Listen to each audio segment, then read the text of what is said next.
गरीब की बेटी को मिला 150 नौकरानी वाला अमीर ससुराल। ये खांसी तो मेरी एक दिन जान ही लेकर रहेगी। अलीशा बेटा, जरा पानी तो लाना। ये लो माँ पानी। आपने कल दवाई नहीं खाई थी ना, उसी की वजह से आपकी खांसी इतनी बढ़ गई है। आपकी तबीयत मुझे बिल्कुल ठीक नहीं लग रही है। मैं एक काम करती हूँ, इंटरव्यू कैंसिल करके घर पर ही रहकर आपका ख्याल रखूंगी। नहीं बेटा, अरे नहीं बेटा, तूने इतनी मेहनत करके पढ़ाई करी है और अब तुझे इतनी बड़ी कंपनी में नौकरी मिलने वाली है, तो तू मेरे पीछे उस नौकरी को गवा रही है। लेकिन माँ, आपकी तबीयत, उसका क्या? मैं आपको ऐसी हालत में अकेली छोड़कर कैसे जाऊं? 1 घंटे में नीलम स्कूल से आ जाएगी तो वो रख लेगी मेरा ख्याल। अब तू जा, और हाँ, जाने से पहले रास्ते में जो माता रानी का मंदिर है ना, वहाँ माथा टेक लेना। देखना माता रानी सब अच्छा करेगी। अलीशा अपनी डिग्रीज और रिज्यूमे का फाइल उठाती है और बस पकड़कर सीधा एक बहुत बड़ी कंपनी में इंटरव्यू देने के लिए जाती है। काफ़ी कैंडिडेट्स के बाद जब अलीशा कैबिन में एचआर के पास इंटरव्यू देने के लिए आती है तो अलीशा को सादे से सूट सलवार में देखकर एचआर निकिता, तुम्हें पता है ना कि तुम इस कंपनी में इंटरव्यू देने के लिए आई हो, उसके बावजूद भी तुमने ये सूट सलवार पहना है। तुम्हारे फॉर्मल कपड़े कहाँ हैं? मैम, मुझे कल रात को ही पता चला कि आज मेरा इंटरव्यू है।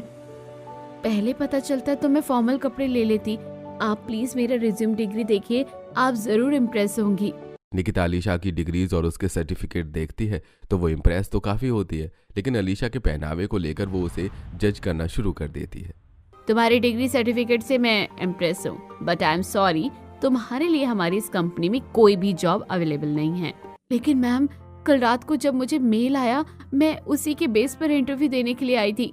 ईमेल तुम ही नहीं और भी कई सारे कैंडिडेट्स को गया था और वो तुमसे थोड़े बेटर है, इसलिए हमने उन्हें सेलेक्ट कर लिया। लेकिन फिर भी अगर तुम्हें जॉब की नीड है तो ऑफिस में अभी एक जॉब अवेलेबल है क्लीनर की। तुम करना चाहो तो कर सकती हो। झाड़ू पोछा, साफ सफाई, लंच लाना, यही काम रहेगा। मैडम, इतनी पढ़ाई लिखाई का क्या फायदा जब मुझे क्लीनर की नौकरी करनी पड़े? ये तो तुम्हारी प्रॉब्लम है, करनी है तो करो, वरना तुम जा सकती हो। अभी और भी कैंडिडेट हैं। क्लीनर की नौकरी भी ठीक ठाक होती है, कम से कम इसमें छोटी की पढ़ाई और माँ की दवाइयों का खर्चा भी उठा लूंगी। अपने घर के हालातों को देखते हुए अलीशा उस नौकरी के लिए हाँ कर देती है।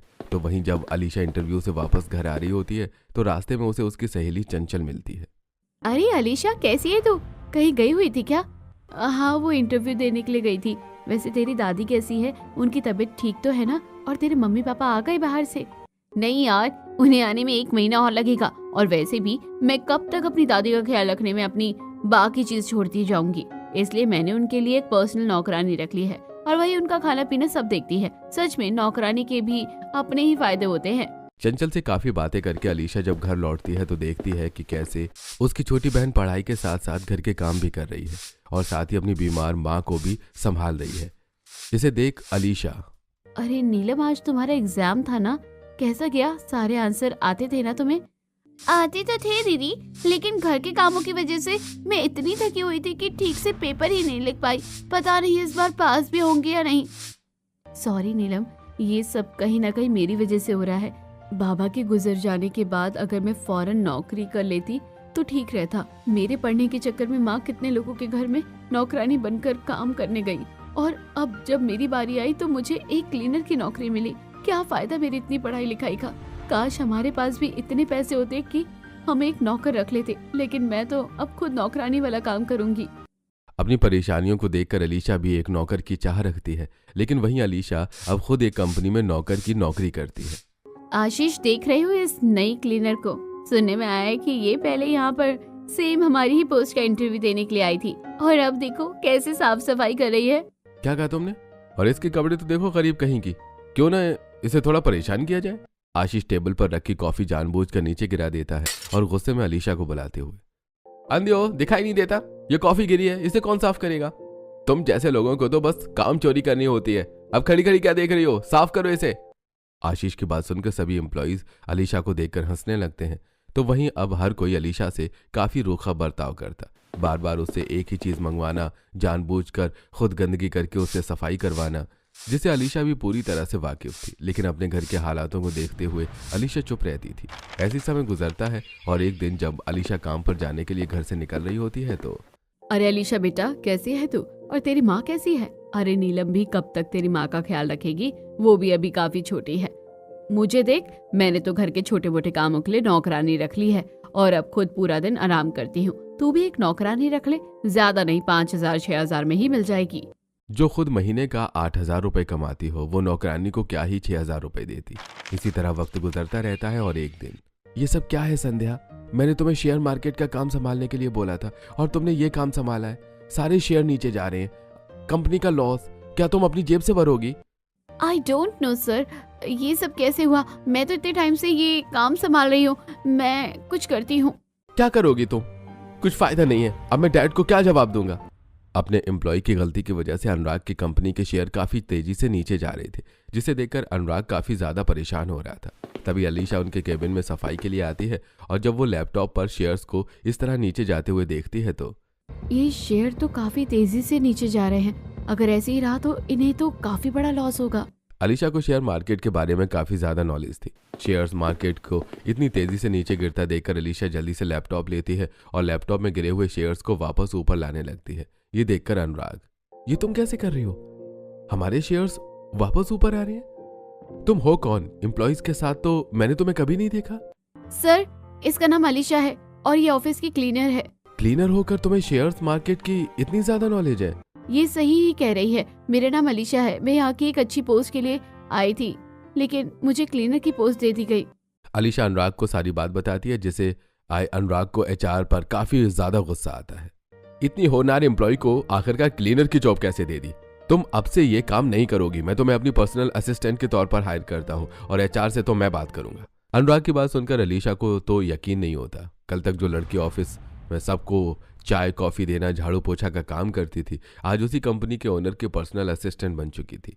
अलीशा के अच्छे काम की वजह से अनुराग उससे इम्प्रेस होने लगता है और कुछ समय में अनुराग अलीशा को पसंद करने लग जाता है। अनुराग अपने माता पिता को अलीशा के बारे में बताता है और अब जल्द ही अनुराग अलीशा के घर रिश्ता लेकर पहुंच जाता है। मुझे तो यकीन ही नहीं हो रहा कि मेरी बेटी के लिए इतने बड़े घर से रिश्ता आया है। मेरी बेटी बचपन से काफी गरीबी और सादगी तरीके से रही है, पता नहीं वो आप जैसे बड़े लोगों में कैसे रहेगी। ममता जी, मैं आपकी बेचैनी समझ सकती हूँ। मेरी भी एक बेटी है, लेकिन आप फिक्र मत करिए, भगवान की कृपा से हमारे पास सब कुछ है और आपकी बेटी तो रानी बनकर राज करेगी। हमारे घर में तो नौकरों की कमी ही नहीं है, हर छोटे बड़े काम के लिए एक नौकर है। नाना करते भी हमारे घर में कम से कम 150 नौकर होंगे।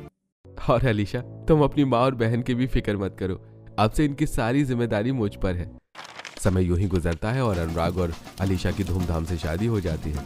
अलीशा की जेठानी बड़ी धूमधाम से उसका गृह प्रवेश करती है और इसी तरह अब शादी का दिन गुजरता है। अगले दिन अलीशा अब सोकर उठती है तो देखती है कि उसके कमरे में नौकरानी शांति खड़ी है, जिसे देखकर अलीशा चौंक जाती है। अरे तुम कौन हो और इस तरह से मेरे कमरे में क्या कर रही हो? छोटी मालकिन, मेरा नाम शांति है और मैं इस घर की नौकरानी हूँ। मुझे बड़ी मालकिन ने आपके कमरे में भेजा है। आपके उठने का वक्त हो गया है, आप जाकर नहा लीजिए। इससे पहले अलीशा बिस्तर से उठकर अपने पैर जमीन पर रखती कि तभी नौकरानी शांति मखमल की चप्पल लाकर अलीशा के पैरों में पहना देती है। ये देखकर अलीशा को काफी अच्छा लगता है और अब अलीशा जब अपने बैग से कपड़े निकालने लगती है तो ये तो मेरा काम है, दिखाइए, मैं कपड़े निकाल देती हूँ और अलमारी भी सेट कर देती हूँ। नहीं नहीं, ये तो मैं खुद भी कर लूंगी, तुम तब तक जाकर गर्म पानी कर दो।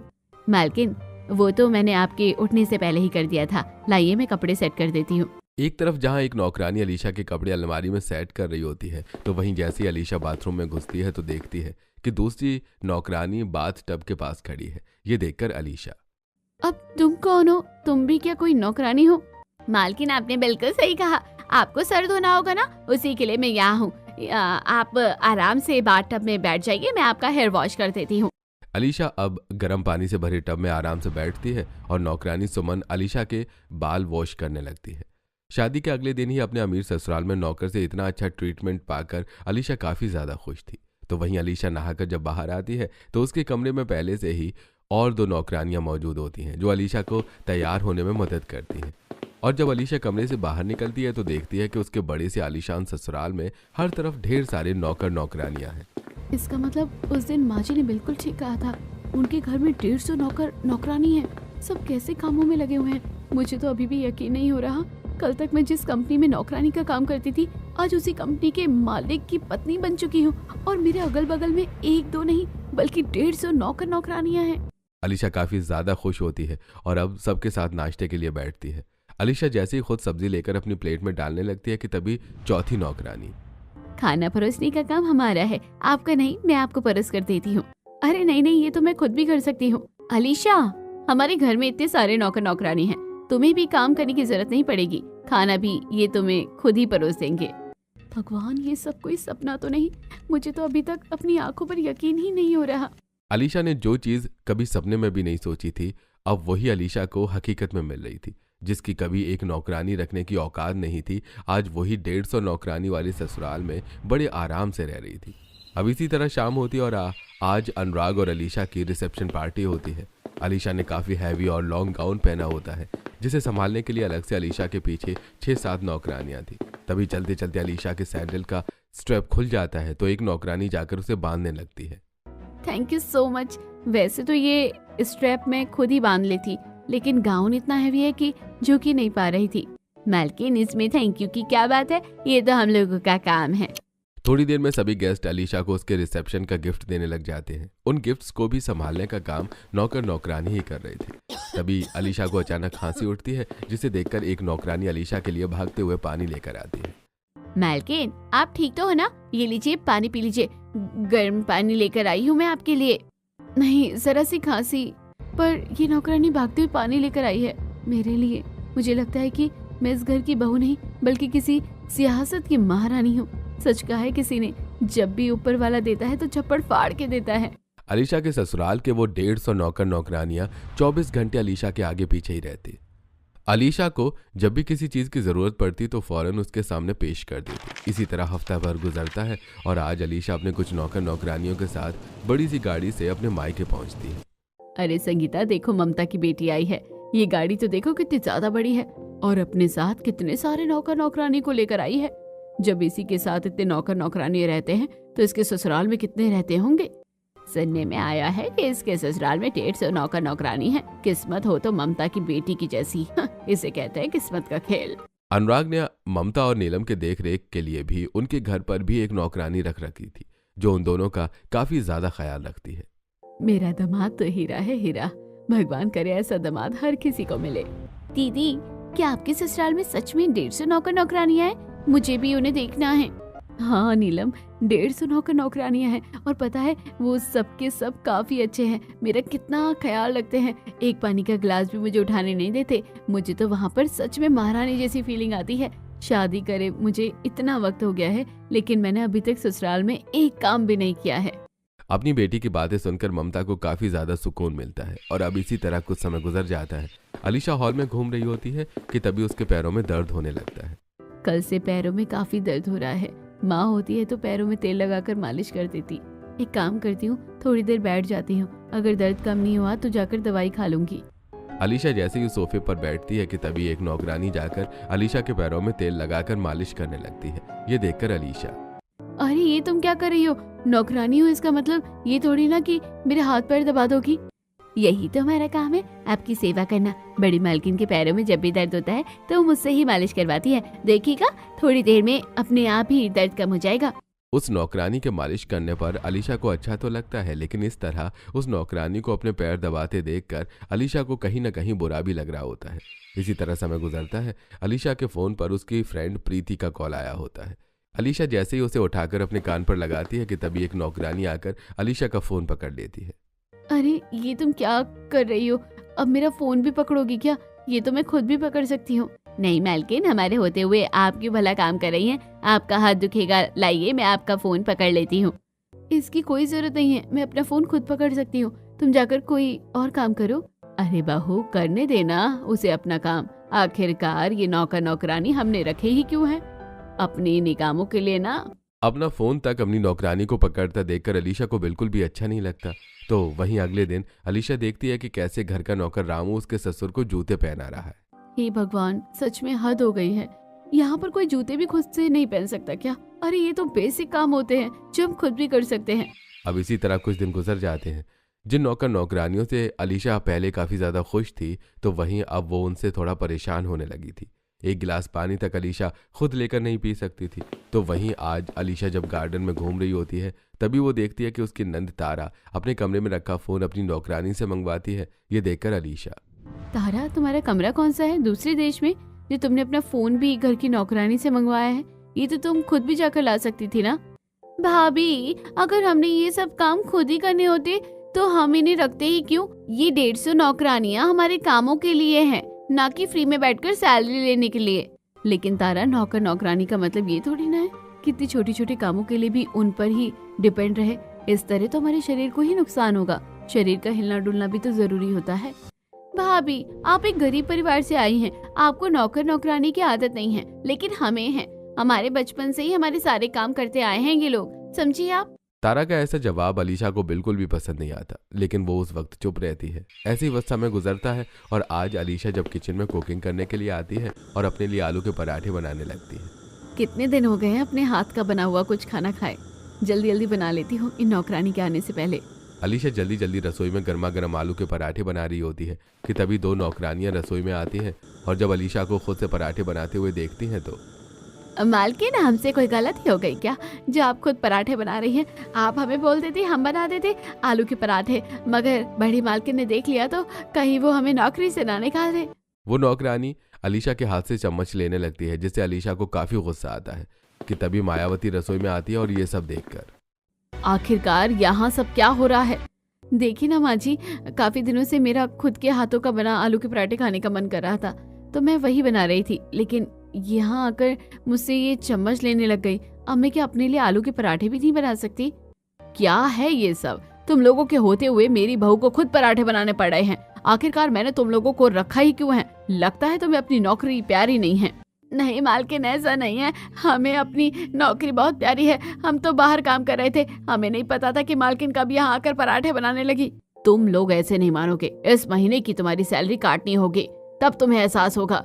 अलीशा ऐसा नहीं चाहती थी, लेकिन वो क्या ही करती। इसी तरह एक दिन जब अलीशा छत पर खड़ी होती है तभी पीछे से कुछ नौकर और नौकरानियां भी उसके साथ खड़े हो जाते हैं। क्या मुसीबत है ये?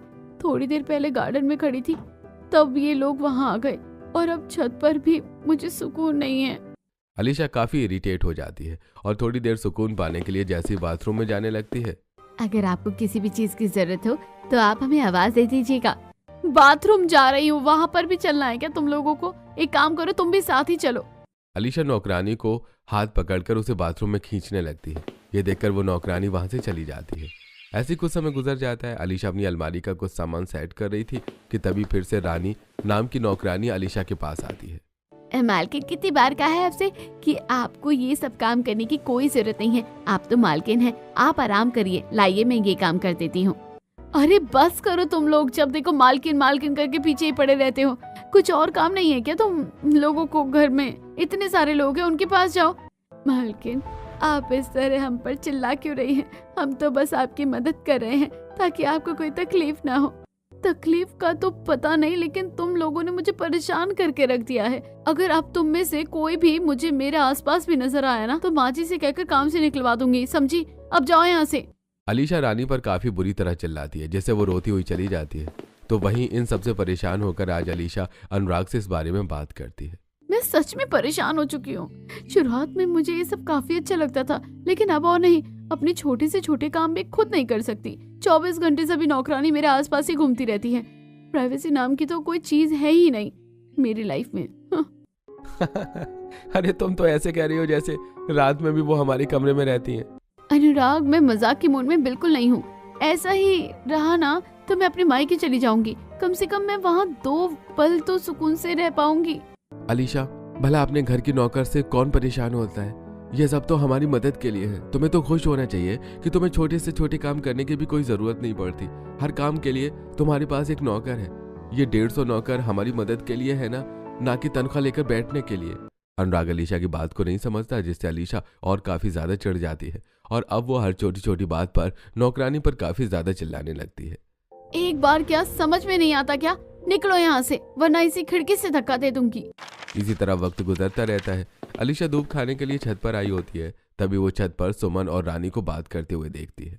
छोटी मालकिन क्यों हम पर इतना गुस्सा करती है? हम तो बड़ी मालकिन के कहने पर हमेशा उनके आसपास रहते हैं, उनकी मदद करते हैं। अब जब हमें बड़ी मालकिन का हुक्म है तो भला इसमें क्या हम कर सकते हैं? तू नहीं समझेगी, ये अमीर लोग होते हैं ना, ऐसे ही हैं। हम जैसे गरीब नौकर लोगों को ये अपने पैरों की जूती समझते हैं। इन्हें लगता है कि ये 4 पैसे देकर हमें खरीद लेते हैं। सब नौकर रखना चाहते हैं, लेकिन उनकी परेशानी को कोई समझना नहीं चाहता। जब मन चाहा गुस्सा कर लिया, गाली दे दी, ये यहाँ प्यार से 2 बात कर ली, हम नौकर की कोई इज्जत ही नहीं होती। उन नौकरानियों की बात सुनकर अलीशा को वो दिन याद आता है जब वो अपने पति की कंपनी में क्लीनर की नौकरी करती थी और वहाँ के एम्प्लॉयज उसके साथ काफी बुरा बर्ताव करते थे। मैं इन लोगों के साथ ऐसा बर्ताव कैसे कर सकती हूँ? ये लोग सच में तो कह रहे हैं, मेरे कहने से क्या ही होता है? माँ जी और पापा जी जो चाहेंगे वही इन्हें करना होगा। पैसे भी तो वही इन्हें देते हैं। जब मैं इनकी तरह काम करती थी और वो लोग मेरे साथ बुरा बर्ताव करते थे तो मैं रोने लगती थी, लेकिन ये लोग कितना बर्दाश्त कर रहे हैं। अलीशा को अपनी गलती का एहसास होता है, लेकिन इससे पहले वो उन दोनों नौकरानी से कुछ कहती कि तभी उसे नीचे हॉल से अपनी सास के चिल्लाने की आवाज़ आती है, जिसे सुनकर जब अलीशा नीचे हॉल में पहुंचती है तो देखती है कि मायावती घर के बाकी नौकरों पर काफ़ी ज़्यादा गुस्सा कर रही है। तुम लोगों से एक काम नहीं होता। कहने को इस घर में 1-2 नहीं बल्कि 150 नौकर हैं, लेकिन एक भी काम नहीं। अभी तक घर की सफाई नहीं हुई और ऊपर से तुम लोगों ने ये इतना महंगा पॉट भी तोड़ दिया। जानते भी हो इसकी कीमत क्या है? मालकिन, हमसे जानबूझकर नहीं टूटा है, गलती से टूटा है, हमें माफ कर दीजिए। मायावती और नौकर नौकरानियों पर काफ़ी ज़्यादा गुस्सा करती है और उन्हें काफ़ी बेइज्जत करती है। ये देखकर अलीशा को बिल्कुल भी अच्छा नहीं लगता। तो वहीं रात में जब सब खाना खा रहे होते हैं और खाने में थोड़ा नमक कम होता है तो संदीप गुस्से में सब्जी का बर्तन उठाकर नीचे फेंक देता। कैसी सब्जी बनाई है? बिल्कुल भी स्वाद नहीं है इसके अंदर। माँ, आप इन नौकरानी को बदल क्यों नहीं देती? अरे ऐसी सब्जियों को तो कोई जानवर भी ना मुंह लगाए, तो भला हम इंसान कैसे खाएं? खड़ी खड़ी क्या देख रही हो? उठाओ और साफ करो। अपने ससुराल वालों का अपने घर की नौकर नौकरानियों के साथ ऐसा बर्ताव अलीशा को बिल्कुल अच्छा नहीं लगता। तो वहीं जब अगले दिन अलीशा सुबह उठती है तो देखती है कि शांति फिर से उसके कमरे में खड़ी है और जैसे ही शांति देखती है कि अलीशा उठ गई है तो वो डर के वहां से जाने लगती है कि तभी अलीशा शांति को रोकते हुए, कहाँ जा रही हो? आज तो मुझे कॉफी नहीं दोगी? आपको तो हमारी दी हुई कॉफी अच्छी नहीं लगती। आपको हमेशा कॉफी खुद ही बनानी पसंद है, लेकिन अगर माँ जी को पता चल गया कि तुमने मुझे कॉफी नहीं दी तो वो तुम पर काफी गुस्सा करेंगी। वैसे मैं सोच रही थी कि हमें एक डील कर लेनी चाहिए जिससे मुझे कोई प्रॉब्लम ना हो और तुम्हें भी डांटना पड़े। मालकिन, मैं कुछ समझी नहीं। बाकी काम तो ठीक है, लेकिन छोटे मोटे अपने निजी काम मुझे खुद करना पसंद है, और अगर मैंने वो काम सबके सामने किया तो तुम लोगों को काफी डांट पड़ेगी। इसलिए जब कोई सामने होगा तो तुम मेरे सारे काम करना, और जब कोई नहीं होगा तो तुम आराम करना, और मैं अपने सारे काम कर लूंगी। इससे तुम लोगों को डांट भी नहीं पड़ेगी, सैलरी भी नहीं कटेगी, और मुझे भी थोड़ी प्राइवेसी मिल जाएगी। कितने सालों से नौकरानी का काम करती आ रही हूँ, लेकिन आज से पहले मैंने इतना दिलदार इंसान नहीं देखा जो घर के नौकरों के बारे में इतना सोचता है। शांति की आंखें भर आती हैं, जिसे देखकर अलीशा अब उसे चुप करवाती है। तो वहीं अब शांति धीरे धीरे ये सारी बात घर के बाकी नौकरों में फैला देती है। इसी तरह वक्त गुजरता है। अलीशा किचन में अपने लिए कुछ टेस्टी सा बना रही होती है, तो वहीं एक नौकरानी किचन में दरवाजे पर खड़ी होती है और जैसे वो देखती है कि कोई आ रहा है तो वो भागते हुए अलीशा के पास आती है। छोटी मालकिन, पल्लवी मालकिन आ रही है, आप हटिए, अब मैं बनाती हूँ खाना। अलीशा साइड होकर खड़ी हो जाती है और वो नौकरानी खाना बनाने का नाटक करने लगती है। तभी पल्लवी रसोई में आती है। क्या बात है, आज काफी कुछ बनाया जा रहा है। वैसे ये सब कुछ तुमने ही बनाया है ना अलीशा? कहीं तुमने तो इसकी मदद नहीं करी? तुम जानती हो ना, इनके रहते हमें किसी भी काम को हाथ लगाने की कोई जरूरत नहीं है। हाँ भाभी, मैं अच्छे से जानती हूँ, इसलिए अब मैं हर काम इनसे ही करवाती हूँ। और तुम क्यों खड़ी खड़ी देख रही हो? ठीक से सब्जी बनाओ। अलीशा का बदलता ऐसा बर्ताव पल्लवी को काफी पसंद आता है। इसी तरह समय गुजरता है और अब अलीशा की दोनों नौकरानी उसके हाथ पैर दबा रही होती है। तो वहीं अलीशा के बगल में ही उसकी सास मायावती बैठी होती है और जैसे मायावती अपने कमरे में जाती है तभी अलीशा दोनों नौकरानी को रोकते हुए, अरे बस भी करो तुम दोनों, कब से पैर दबा रही हो? हाथ नहीं दुख रहे तुम्हारे? अब जाओ तुम थोड़ा आराम कर लो। माँ जी भी अपने कमरे में आराम करने के लिए चली गई हैं। मालकिन, आप बहुत अच्छे हैं, आपकी जितनी तारीफ करें उतनी ज्यादा कम है। हम तो आपको पता नहीं क्या समझते थे और आपकी कभी कभी चुगली भी करते थे, लेकिन आप तो सच में बहुत अच्छी है। काश आपकी तरह ही बाकी घर वाले भी अच्छे होते तो कितना अच्छा रहता ना। ये सब करने की जरूरत ही नहीं पड़ती। बदल तो नहीं सकते, लेकिन क्या पता वक्त के साथ साथ उन लोगों को अपनी गलती का एहसास हो, और जब तक मैं हूँ मेरी तरफ से तो तुम लोग टेंशन फ्री रहो। अब जाओ आराम कर लो, वरना अगर कोई यहाँ आ गया ना तो फिर से तुम लोगों को हाथ पैर दबाने पड़ जाएंगे। अलीशा की बात सुनकर वो दोनों नौकरानियां हंसने लगती हैं और अब हमेशा अलीशा ऐसा ही करती। जब भी कोई घर वाला सामने हो तो अपना नौकरानी के साथ उन लोगों जैसा बर्ताव करती, और जैसे कोई नहीं होता तो अलीशा अपनी नौकरानी के साथ काफ़ी अच्छा बर्ताव करती और अपने निजी काम भी वो खुद करना पसंद करती।